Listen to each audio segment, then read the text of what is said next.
So the next DLC character coming to Super Smash Bros. Ultimate was revealed at the Game Awards, and it's Sephiroth from Final Fantasy. Cloud's nemesis descends into battle, and there's a lot to go over here. So you know what that means. It's time we boot up the old analysis machine to see what secrets and hidden details we can find in Sephiroth's reveal trailer. As a quick note to preface this video, make sure to check out our 5 details video on Sephiroth, as we won't really be repeating those points. We'll link to that video down below. With that out of the way, let's get started with this analysis. The trailer opens up with a ton of playable characters struggling in the battle against Galeem in the World of Light. It's not often we get trailers set in the story mode, so it's a nice touch to get more in this crossover world of Smash Ultimate. We first see Hero, Samus, and Richter all getting knocked backwards into a larger group. We can see Shulk, Bowser Jr., Inkling Girl, Sonic, Rosalina and Luma gracefully dodging out of the way, King K. Rool, Pit, Zelda, Mewtwo, and Mario. It's all beautifully animated as well. Hair, clothing, and jewelry blowing in the wind as the camera pans up to Galeem and hundreds of Master Hands under its control. The details on Pit as he struggles to stand are also impressive, as we can make out most of the feathers on his wings and see individual strands of hair blow in the wind. From the first few seconds of this trailer, it's clear that it has some high production value put into it. Behind Pit, we can also see Pikachu unconscious, who we weren't able to see part of the group before. As Galeem charges up for another attack, a large vertical slash interrupts. We see a detailed shot of Banjo and Kazooie, Inkling Girl, and Sonic reacting. It's really nice to see that these World of Light cutscenes have the DLC characters added, too. Banjo's fur and necklace move in the wind as Kazooie pops out in surprise. Another special detail, the Inkling is out of ink, as we can see by the glowing X's rotating around the container. If we zoom in even closer, we can see the tank is cracked and damaged from the battle, and we can see traces of dirt on the Inkling's head as well. It's special attention to details like these that make these trailers feel so, well, special. Galeem goes dark and splits into 2 broken, defeated halves as the Master Hands begin to disintegrate. At this moment, the very first few notes of One Winged Angel begins to play, specifically the version from Final Fantasy VII Advent Children, the movie, as specified on Twitter by Sakurai. After a faraway look at Sephiroth in the distance, the camera cuts to Cloud in his movie outfit, as he readies himself against his arch-nemesis. The rest of the CG scene plays out very similarly to a scene in the Advent Children movie, before cutting to gameplay. Our first look at Sephiroth in-game is a direct reference to the Nibelheim incident from Final Fantasy VII. This first shot is such high quality that it makes me think it may actually be part of one of his victory animations. The second shot, however, takes place in the boss battle exclusive stage found in Classic mode, usually against Ganon. The way Sephiroth turns towards the camera here, it could be a dramatic turn towards the camera for a taunt, or part of his idle animation. The first attack we see Sephiroth perform, against Snake on the Umbra Clock Tower, seems to be a forward tilt, followed by a large, sweeping, uncharged side smash against Marth. Next, on Force side, Sephiroth leaps and stabs his sword into the side of the building. This is similar to Corrin's side special, which stabs into the stage or can pin an enemy. In this case, it doesn't seem to pin Incineroar, but instead bounce him off of the stage itself. Sephiroth can stay with his sword pinned and move from it, much like Corrin. In this case, he jumps upwards right after. I think this may be his side special attack. The shot changes to Midgar, as Sephiroth turns menacingly towards the camera. I believe this to simply be turning in place, rather than any special animation. Regardless, it's a dramatic turn that shows the attention to detail and personality in his animations. The next clip shows Sephiroth performing a counter against Hero's dash attack on Spear Pillar. While it may seem frustrating to some that another anime swordsman got in Smash and has a counter, this is actually a move often used by Sephiroth in his various appearances. It's a counterspell called Cynthia. We can see that it first blocks Hero's attack, acting like a shield, before Sephiroth uses it as an attack to deal counter damage. Moving on, this scene in Midgar is framed nicely, but only shows us Sephiroth's upward aerial attack, which, going off of how large of a sword Masamune is, likely has a ton of reach. We don't see the full extent of this, as his attack is against the bottom of Midgar, just as it's split as part of the stage hazard.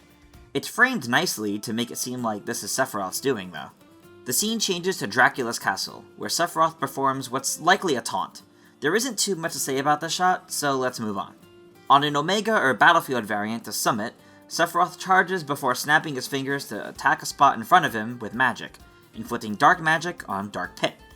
This seems to be Shadow Flare, and we can see more of it if we skip ahead in the trailer to this scene in Omega Brinstar Depths. Link already has the dark magic orb circling around him, and we can see as he charges his arrow, they stop circling to close in on him. Sephiroth seems to be standing in an idle pose, so it's not likely that he activated this himself, meaning Shadow Flare most likely has some sort of timer on it. Backing up to the clip in between the Shadow Flares, we see a wide, sweeping up smash on the Omega form of the Great Plateau Tower, hitting both Corrin and Joker. This next clip is where things get really interesting. This stage, which seems to have a layout similar to Small Battlefield, with the platforms pushed out over the edges, is from the endgame of Final Fantasy VII. It appears to be the North Crater, also known as Planet Core, or the Northern Cave. This isn't the only time we see the stage, however, as we can see it in several scenes after Sephiroth gets his wings. It has the same background in this clip, but the very next one has an entirely different background. The background isn't always within this final dungeon, however, as we can see the North Crater from the outside as the stage flies around, and we also get a look at the giant meteor crashing in.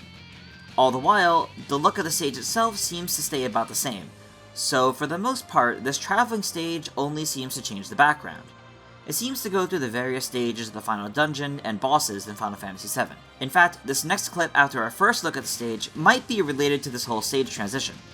This cinematic shot shows the high-wing ship escape from a large explosion of energy. Perhaps this animation plays to mark the end of the sequence through each section of the stage before it loops back to the beginning? Moving on from the stage, the next clip shows Sephiroth walking slowly towards a black hole item in End's castle. There really isn't much to say about it, other than how menacing and dramatic it is. Also, it really emphasizes just how long this sword is. It's almost at the top of the screen. If that wasn't menacing enough, the following scene is a direct reference to Aerith's death from Final Fantasy VII, something Sakurai is absolutely no stranger to referencing. We see Zelda laying on the ground on Fountain of Dreams, and Sephiroth comes down striking the ground. While I believe this may be his down aerial with some extra flair upon hitting the ground, similar to the various Links, I do wonder if this could be the end of a different special move. Cloud, Kirby, and many others have up specials that send them into the air before crashing downwards, after all. When Sephiroth strikes the ground, dark energy radiates from the ground, and we can even see a bunch of cracks as debris flies from the impact. To close out this section of the trailer, Sephiroth dodges attacks from Mewtwo and Sheik, then takes light hits from Terry and Chrom, as he continues to move back on Omega Find Me.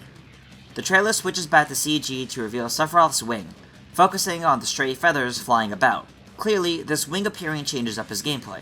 Sephiroth strikes a pose as it sprouts from his back, a dark magic visual effect paired with it.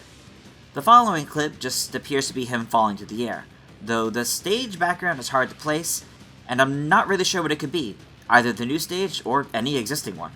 Back in the new stage, as seen from our first look at it, however, we see Sephiroth is glowing with some sort of dark aura, but looking closer, it appears to be behind him.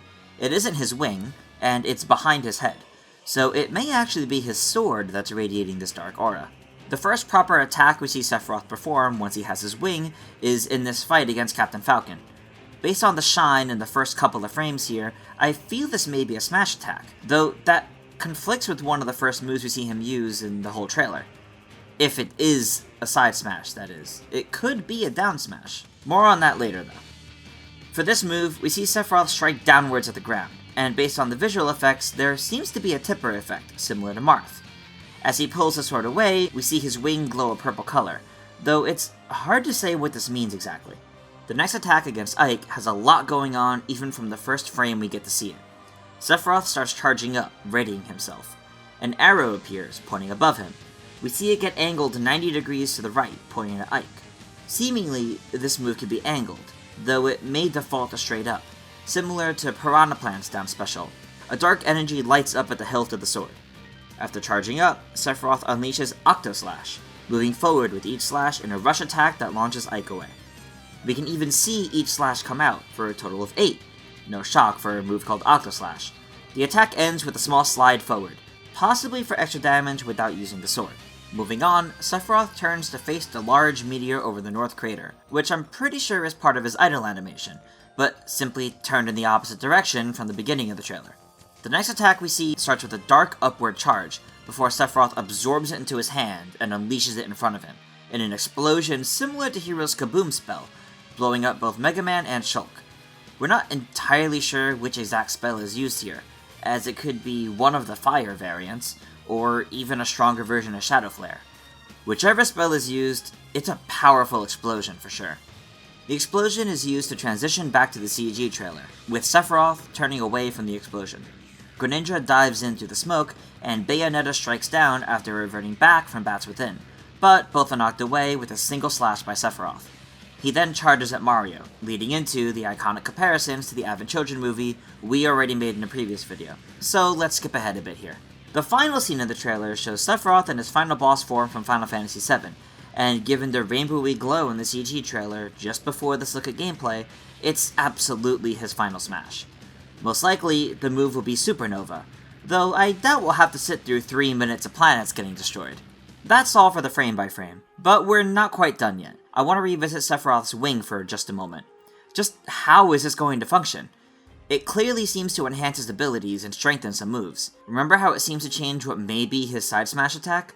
Since Sephiroth is the final boss, I believe this may work similarly to Terry's Go mechanic, where new moves become available after a damage threshold has been reached. In Sephiroth's case, I don't think these would be done through fighting game inputs, but instead, it could either change what his special attacks are, or change his smash attacks into additional special attacks. Every DLC character added to Smash Ultimate has had some sort of unique mechanic and gimmick to them thus far. Clearly, this wing is Sephiroth's, but as to how exactly it will function, this is all we really have to go off of right now. Thankfully, we won't have to wait long to find out more, because in just a few days, on December 17th, is the Sakurai presentation. With that was everything we were able to find for Sephiroth's reveal trailer. I want to give a special shout out thank you to Nintendon and to my friend TJ, who was on our Sephiroth discussion, as both were a massive help in putting this analysis together, since I've never played Final Fantasy VII before, but hopefully I'll be fixing that soon. But what do you guys think? Notice something that we didn't? Let us know down below. Thank you all for watching, and make sure to subscribe to Game Explained for plenty more on Super Smash Bros. Ultimate, and other things gaming as well. Until next time, farewell.